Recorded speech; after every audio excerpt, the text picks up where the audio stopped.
So these are some more questions that have come from around the world, and some comments from YouTube. I'll just read out someone's comment from YouTube. He says, I was thinking, this person said something I heard and I didn't like. This person did something I saw and I didn't like. But without my eye or my ears or this body, I wouldn't be able to experience that person. So do I hate this person, or do I really hate my eye, my ear, or this body? The world outside of this body is only experienced through this body. So how can it be outside? And how can I conceive outside of this body if it's not on the basis of this same body and senses? This is where the misconceiving happens, isn't it? Yeah, exactly. It's exactly what it happens. That's why the Buddha described the sense organs as hollow, empty, without a substance. In other words, they don't appear. You can't see your eye. So that's why you naturally then think you hate that which you've seen, because there is nothing else there that you can visibly hate. But actually, what you are averse to is that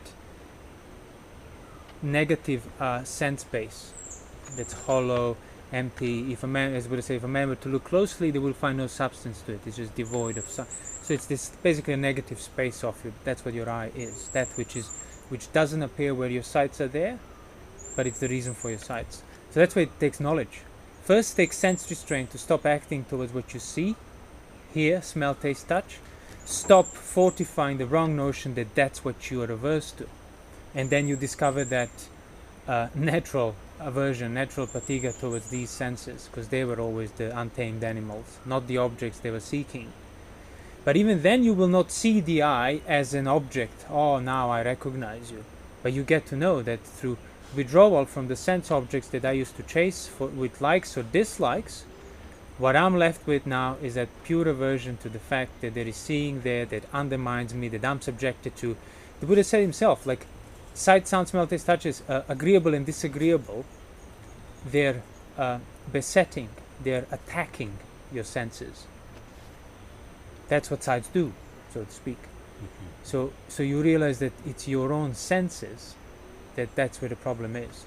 But for as long as you haven't been withdrawn from the sense objects, if you haven't stopped acting towards the person that upset you, acting out, you will be maintaining the notion that that's where the problem is. And that's exactly the root misconceiving. Like, you don't see your body for what it is, these sense organs that actually you resist. And that's why you delight in sense objects of agreeable kind, and that's why you're averse to the sense objects of disagreeable kind.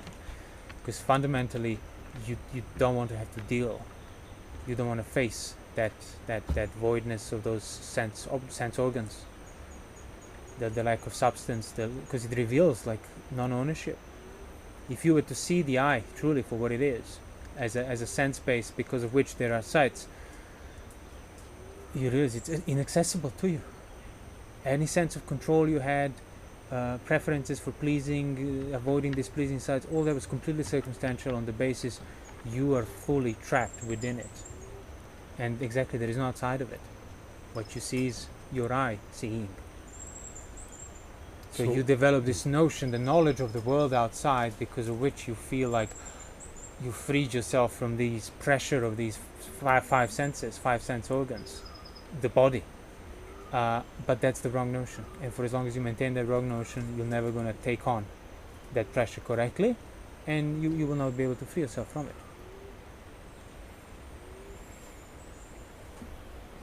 So your senses are sort of open for attack. You know, your sense, yeah, they're just kind of, and you can't. How do you protect that? How do you? It's like, that's what I mean. They're completely inaccessible to you. You can't. You don't even have a say in how senses see things or hear things. You only get the result of it. And for as long as you, as I said, don't sufficiently withdraw yourself from sense objects, you will entertain a degree of notion of control over sense objects, because senses don't appear. These sense bases, you can't see them. Eye cannot see itself, ear cannot hear itself. So it's negative, hollow, empty, all those things that the Suttas describe them with. And because of that, all you see is you and me, and this anger, or whatever, this pleasing thing in me, and this pleasure. So it's for me, it's mine, I want it, I don't want it. But you are completely outside of that whole relationship between that I that's being harassed and besetted by these sights and so on. But for as long as you don't withdraw yourself from sight, sound, smell, taste, touches, you will not see that there is something else there that doesn't appear on that level, that background of pressuring body for what it is, where I was describing the natural patiga that you discover. And it's like, oh, that's where it is. So would you say that you can perceive them? Can you perceive the senses? No, you can know them. You get to, by not misconceiving the perception on account of them, you get to understand the nature of perception. In other words, you get to understand the nature of those hollow, negative senses devoid of substance. That you cannot perceive. You cannot see directly. That's why that whole point of discerning the peripheral context and everything else. Because if you expect you're going to see a nimitta of what your eyes are, that's not going to be nowhere near. And the Buddha said that if a man were to examine those sense bases, and he compared them to those empty rooms, like empty village. The man escapes the vipers and so on and comes to an empty village, and he's just devoid of anybody. It's just empty and hollow, and that's what the senses are. They're just devoid of presence, and you realize, oh, this is already abandoned. This cannot be owned. That's already the nature of your sense bases. But most people wouldn't even get near that to see it, because most people would not be sufficiently withdrawn from the sense objects, and that's where the problem is. Keeps you basically external to yourself, the assumption, by being engaged with the sense objects. Not necessarily even just through core sensuality, in general. The view is that, oh, you are outside. You can get outside. You can choose and do things outside. But actually, all you can do is engage with your senses that see things, hear things, smell things, and so on. There is no outside of this body. So this notion of myself, my identity, that thought is here in this section of perception, this area. And where's the body? Where's the senses which I am identified with? I can't contact those things. Yeah. No. Everything. That's what I mean. Everything is the position. result of having them already. That's what I mean. You can never step outside and take the ownership or protect them or choose what. You can only tame them or follow where they want to take you. There's no third alternative that you can do, because it's all that on that internal level. So the first thing you need to do is stop misconceiving those senses that undermine you as oh yes, this is my eye and this is my ear. You're misconceiving them through the external means and criteria that you developed on account of already misconceiving them. That's why you develop this perception of external world and sense of control and ownership and delight and sensuality. It's because you're already misconceiving the senses for what they are. Now, on account of that misconceiving, you develop the view about external world through which now you think you can access these senses. So it's like a double sort of misconceiving. And when people look like, oh yes, the eye is just this medical thing and stuff. Yeah, when you look at it, not as that because of which there is looking. Personally, you can never see internally eye the same way you're dissecting it in a lab or something. That's an object that I can see because of these eyes that are not object, not on the level of the object. Because if these eyes become on the level of the object, they're not the eyes that you see. I will not have my sight anymore. Yeah. So you can look at them, as a doctor, scientist can look at an eye and see how it works. Yeah. But you need to see that you are accessing that through your own eyes already, which means it can never be that internal counterpart, that sense base that's always internally found. So how do you know that it's there? How do you know that it's there? By withdrawing yourself from sight, sound, smell, taste, touches that otherwise please you or displease you, by not acting towards them. But then what do you find? Well, you find that empty hollow space. You find that empty village that the Buddha talks about. You realize, this hollowness is that body because of which I was confusing myself to be the conceiver and perceiver and owner and master of the world. Yet it's because of that, this absolutely unownable, empty, abandoned village that everything has fled from because it's subject to ruin. So then you will not entertain the notion that you are the perceiver and conceiver of the world, because you just saw that notion being completely undermined and dismantled. And there is a sutta which Ananda says that it's because of that I that one is the perceiver and conceiver of the world, because he doesn't understand the I. So he becomes, oh, yeah, I see this, I perceive this, I conceive this, because as I said, there's nothing else that appears there in those palpable terms. So that's why a person needs to develop internally to recognize these negative counterparts as necessary basis. But practically speaking, what you're going to find is just this unity of your body experienced internally, whereby the external thoughts that you might have in regard to that body, in regard to the eye and ear, are seen second to the internal experience of the body internally as a hollow, empty vessel. You're saying the thoughts are actually seen as external. You cannot get rid of the thoughts. I must not think the I if I try to see the I. You will think the I, but you should not conceive your thought of the I to be that I that is internally there as that negative, hollow, empty vessel, empty room, empty village.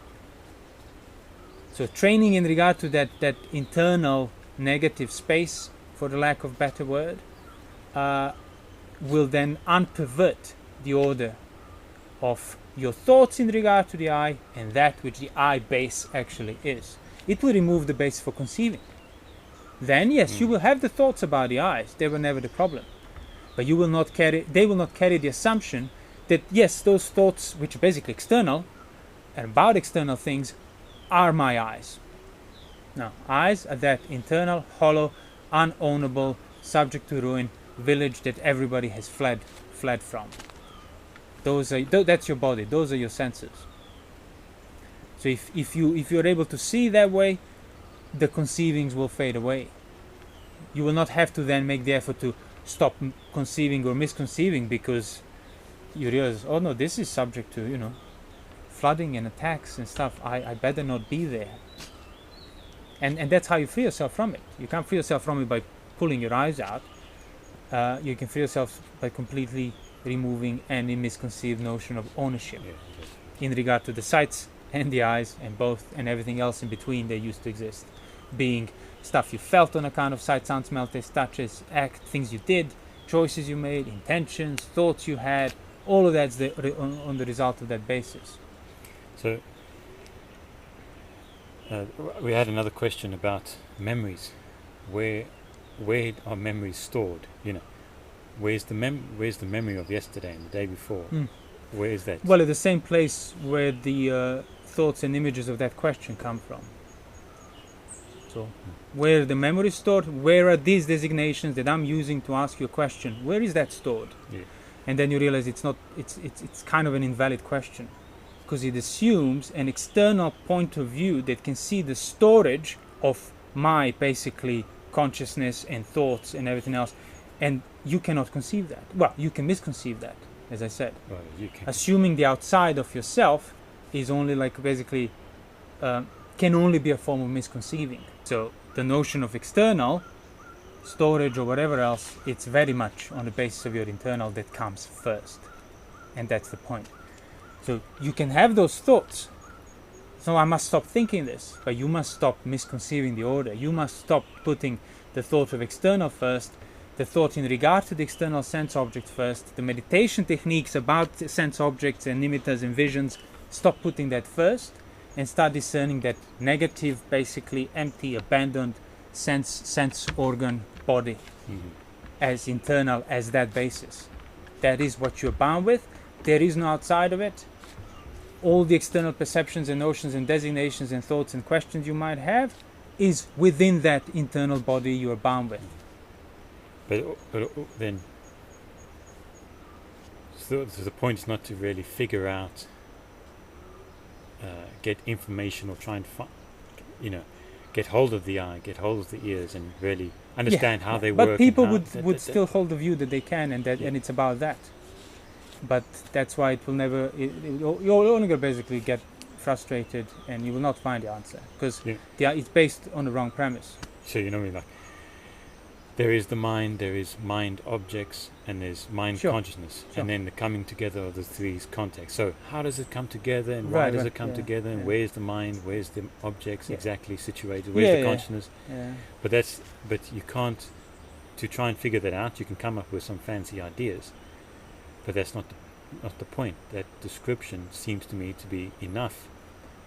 It is. It's not. It's not about figuring out the relationship of those things. It's about just not falling into the trap of misconceiving and becoming the owner of it. That's why all the interpretations of that description came later. Did not come from the Buddha. You know how that meeting occurs, like slapping of the hands, and the sound is the result. That's not from the suttas. It's literally there in the world, the hollow village that gets attacked every now and then, and the result of that attack is basically the pressure that you can feel on account of seeing, smelling, tasting, touching. That's agreeable, disagreeable. It's pulling you in the directions. How it happens, it's irrelevant. Because the fact is that that you cannot remain unmoved. That's your problem. Contact has to cease, not by removing the village or that which comes into village to attack it, but by removing your bother by it. So that's why the only way to know the I, to know the objects correctly, is first to see that you can only know them on the basis of pressure already being there. You're a secondary, place. You have no access to those things, and no control or anything else. And then pressure is the measure of whether you understood it or not, whether you're trying to get rid of it through finding answers, or you're able to endure it and see through it and then remove basically that patiga towards that internal aspect. And then whatever comes, it will just come through, so to speak. You will not be bothered by it. But if people already have the view, and most of them would, of that external explanatory, this is what happens, as if that's relevant to the fact that you're pressured by the pleasing and pressured by the displeasing, that's the core, that's the meeting spot. And now you're going to go and solve out how this meeting happens by abandoning the meeting spot and investigating sort of theoretical aspects of it. No. The only way to undo the contact, is to endure it through where it is. And even the prerequisite for the right view was, the Buddha said, to restrain yourself from falling into seeking answers for who am I, what was I in the past, will I be in the future, all these external answers that pertain to the core of your sense of self. Because that takes the sense of self for granted, and it also assumes it externally by thinking I can find the answers for it externally. And if a person needs to recognize, yes, sense of self is a problem, it's the root of suffering and so on, but I must refrain myself from seeking these questions out there. So if you refrain that pressure to find these answers, which is always rooted in trying to get rid of the pressure, by the way, but if you refrain from seeking these external answers and stay with the problem on that internal level, that's pretty much the first step. That's the correct step. That's where sense restraint always comes first. And as we spoke before, like if something upsets you, you have to stop acting towards that thing, because otherwise you will never see that thing was never the root of your upset. It was your internal craving in regard to what you internally felt. In regard to the internal base that has perceived something externally, which is within the internal base, because you cannot actually have something externally independently accessed or perceived independently of the your sense organ. So all you can perceive is sense organ seeing or hearing or smelling or touching. So there's no outside of it. There is no outside of it means already there is no assumption of me being outside and accessing outside. So that's already shrinking of Attavada and so on. But that takes effort. It's not about finding the answer. It's about actually enduring that pressure to seek and resolve the issue of myself and what I am and who I am and where it came from, or the issue of the contact or stuff, to resolve it on that external plane. Because that's already a perverted order and you're looking at the wrong place and feeding the perversion of the order.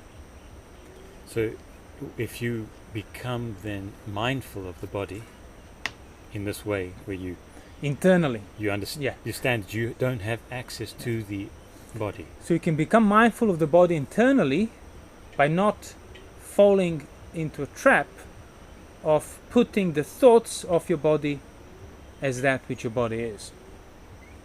So when I say be mindful of the body, the first thing you're going to have is an image of your body.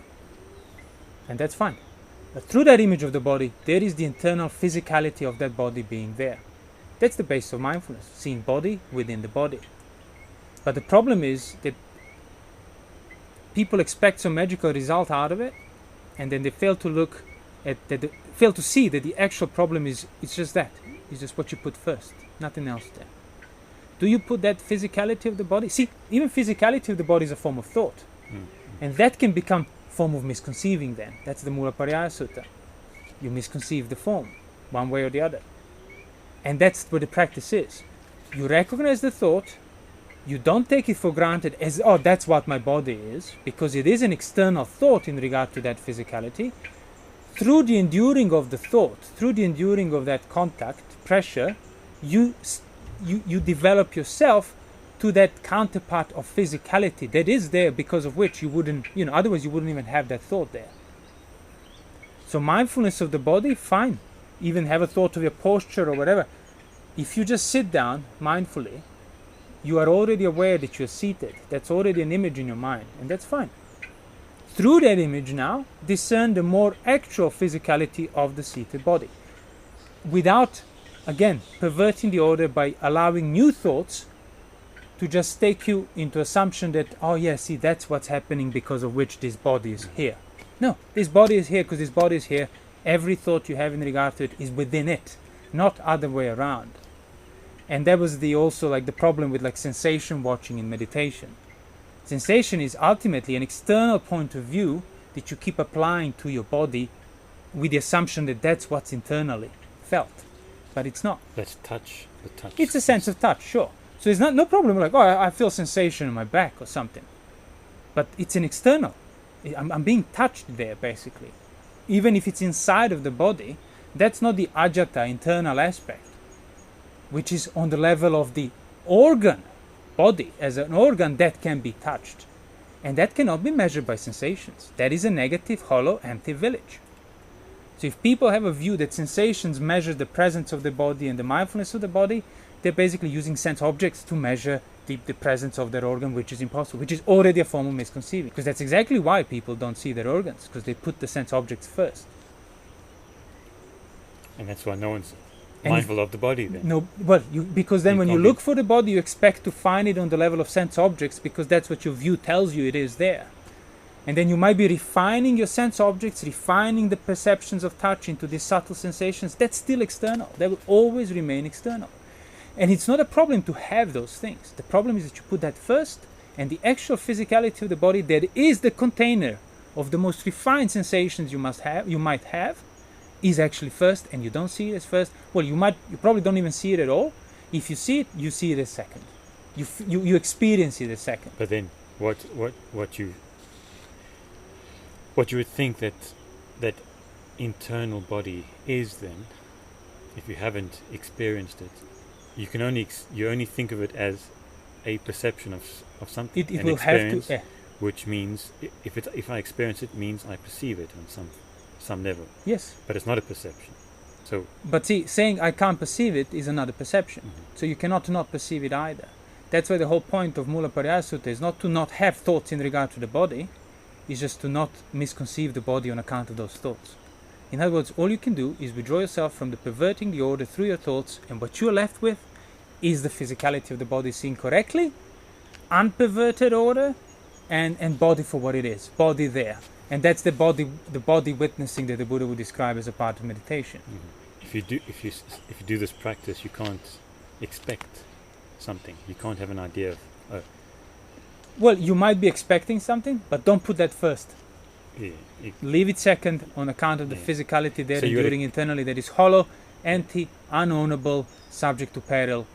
And if you're seeing your own basis like that, you will lose passion towards any prospects and objects that are kind of existing within it. So keep seeing the thought of the body as secondary. Yes, and then when you say, okay, the thought of the body is second, this body is first, you recognize that's a thought. Fine, let it endure, and through that learn how to discern the physicality of that body without making it into a new object, a new thought. That's that peripheral awareness we keep talking about, that you can infinitely practice. And all it does, it's not take you to some special place at the end of the peripheral planes. No, all it does is eventually eradicates your casual, ignorant habit of perverting the order. That's it. If you stay sufficiently on the extent necessary of that peripheral stepping away correctly, any tendency to flip back the order into the wrong way will be eradicated. And then what you'll, like, as the Buddha said in Satipatthana Sutta, or they simply practice mindfulness of the body to the extent necessary for the final knowledge to become established. That's all. And yeah, it's a very, like, it's lots of information, theoretical and so on, but really listen, it's a very practical thing. First, you need to be thoroughly restrained in terms of your actions, by body, by speech, by mind, because each time you act out of greed, aversion, or distraction, you pervert the order. You reinforce already perverted order. You feed it. You keep throwing fuel on that burning fire. You stop acting, you guard your sense doors, and then you're going to start discerning that negative, empty, hollow emptiness. Village, emptiness, sunyata. This is empty. And you will not necessarily, this is the eye, you can just see it in the most generic terms of the body, but you will not, external perceptions will be seen for what they are, and that internal sense of emptiness will be then seen. That's that sense space that I have no outside of. So the practical way of practicing mindfulness, once you've been thoroughly restrained, because if you're not, that's your practice of mindfulness, a thorough restraint, guarding of the sense door, moderation in eating, watchfulness. Then if you want to do more on top of that, you just do the same, but this have already gathered, so to speak. But your sense restraint and effort into its, sila and virtue and growing on account of it, what that has gathered, you realize, okay, so now I'm not leaking outside, I'm not spilling outside, my behavior has been restrained. So when I have the thoughts of the body, you can actually allow it to endure, and within that, see the present physicality because of which this thought is there. So you can never get to the pure physicality, because that's a thought. If you start coming to it as an object, the only way to objectify it is through having an image of it, which means physicality has been misconceived. So all you have to do is stop trying to access it through the assumption of access, and just see what's there, and stop putting the thoughts first, let them endure, and then discern the negative physicality underneath it. And that's pretty much like practice. Well, that's kind of the culmination of the first jhana, of the level of withdrawal. But your practice of first jhana, as we said before, starts by not acting, restraining your speech, guarding your sense doors. You're already gathering in. And that's why in first jhana you would have thoughts, thinking and pondering, picking up the content and whichever way people translate vitaka vichara, but the order will remain unperverted. If you're not established in the physicality of that body, if you have not sufficiently stopped misconceiving it and putting it second and putting the thoughts as more fundamental, every time you have vitaka, it comes from the outside as that which is first. Because each time the thought appears, unless, as I said, you have been developed to the extent necessary, it will come with at least that initial perversion of order. That's why people who have developed jhanas in the suttas, it said they're able to purify the thought in its arising. In other words, in the arising of the thought, order will remain unperverted. There will be no pollution. So it's sustaining that order. And you can start sustaining that order in a broader sense. The order of sense restraint, the order of the aggregate of virtue. That becomes first now. See, virtue is not first either. Acting out is first. Then you pondered and you understood that you need to be restrained, and now you start actually preventing yourself from putting the acts of non-virtue first, making them factual. And if you've been cultivating virtue sufficiently enough for a period of time, you start to physically recognize an aggregate of virtue, an aggregate of certain non-behavior that you cultivated, and now that's first. And if you choose to break it, now you realize, that will be perverting the order, that will be going against the right order. And then same with speech, and then eventually you can do that on the level of thoughts, because that's where the conceivings happen.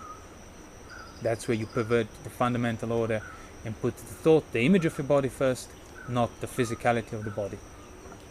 And that's the whole, the whole Mūlapariyāya Sutta, how one misconceives. But there are other suttas as well about that. When there is a contact, so you have a thought of the body, there is the patiga aspect of it, and there is the adivachana aspect of it. There is the resistance aspect of it, and there is the designation aspect of it. That's the core of every contact. And usually it's the designation that's put first. they're simultaneously there. It's not that designation comes later. So thought of the body doesn't come later. That thought of the body is there with the body, which is why you know it's the body. So thought designates that resistance, ambiguity, that patiga, but it cannot go outside and possess it or be separate to it. Yet that's what every misconceiving carries. Implication that that's the body, already you put the body second, and you stop seeing patiga of the body for what it is. So that's the resistance contact translated in the sutta sometimes, and the designation contact. The two aspects of the same thing. And that's where the perversion happens, within that pressure of contact.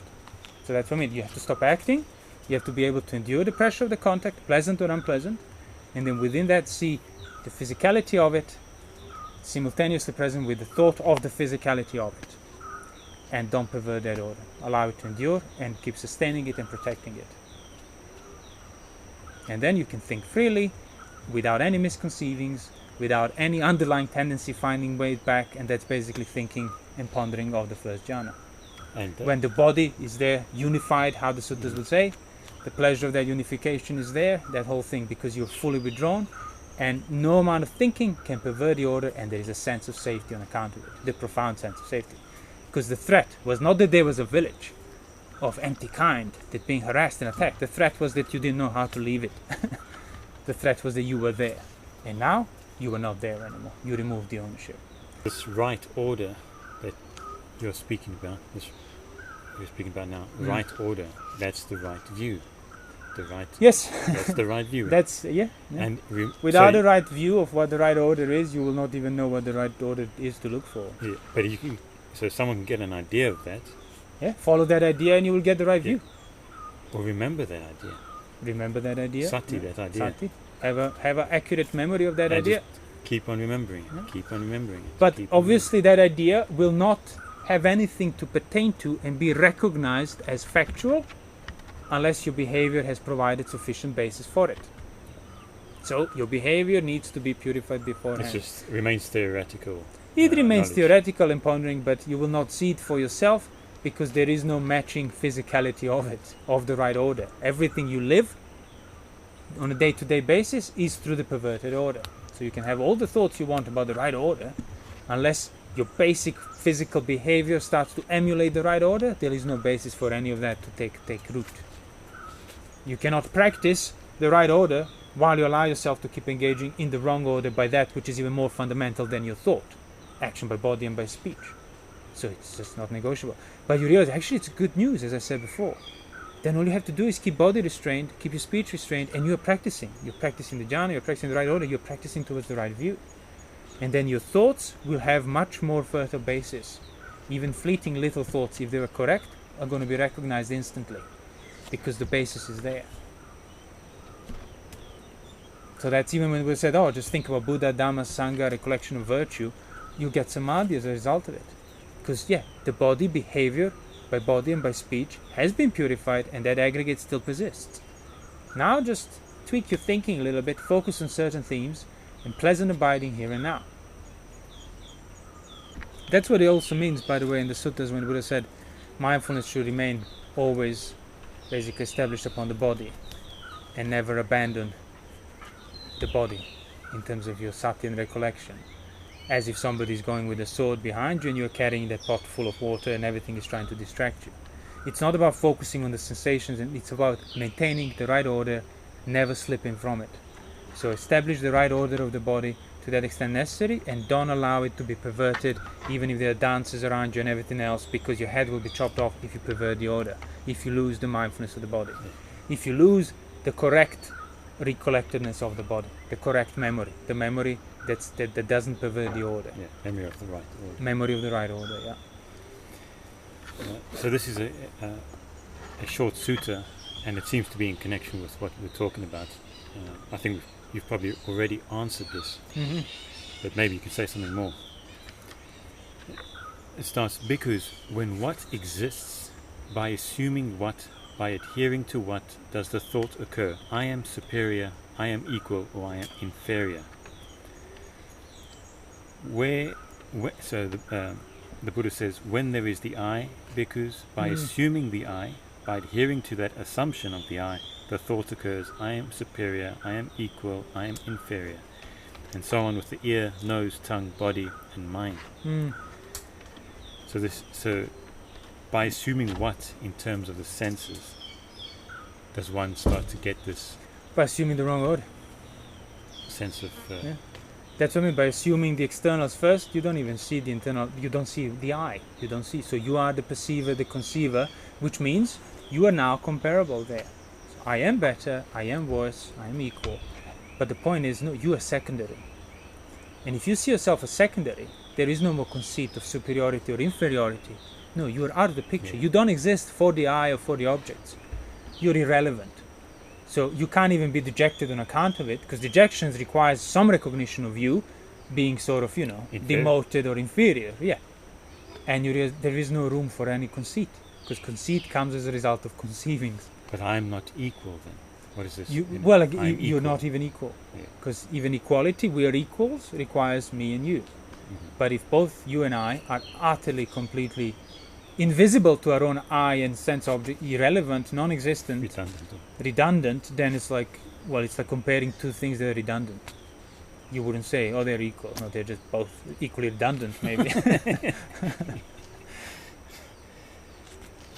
So, yeah, conceit, you can take that, as I said before, it's more of a symptom. Conceit is a symptom of a problem. No, I must get rid of the conceit. No, you must stop misconceiving basically the core of your existence. You mean like pride? Pride, isn't yeah, it? pride. That's what I mean. Superiority. Superiority, yeah, it's like that I'm better, I'm worse, I'm inferior. All of that is the result of the problem that you're taking for granted.